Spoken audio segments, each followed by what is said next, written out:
আমি এখান দিয়ে যাচ্ছিলাম, এখানে মসজিদে নামাজ পড়ার জন্য নামার পরে শুনতে পাই হুমায়ুন ভাইয়ের নেতৃত্বে এখানে আপনারা সবাই একত্রিত হবেন। তাই সুযোগটা হাতছাড়া করতে পারি নাই, আপনাদের সাথে দেখা করতে চলে আসছি।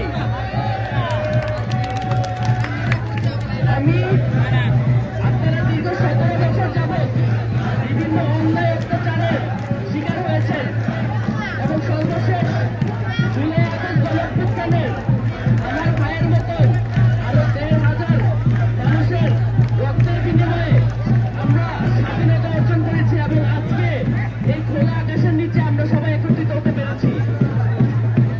এই স্বৈরাচার পতন যাদের জন্য হয়েছে, সেই শহীদদের জন্য হয়েছে, যে আহতদের জন্য হয়েছে, আপনারা তাদের জন্য দোয়া করবেন।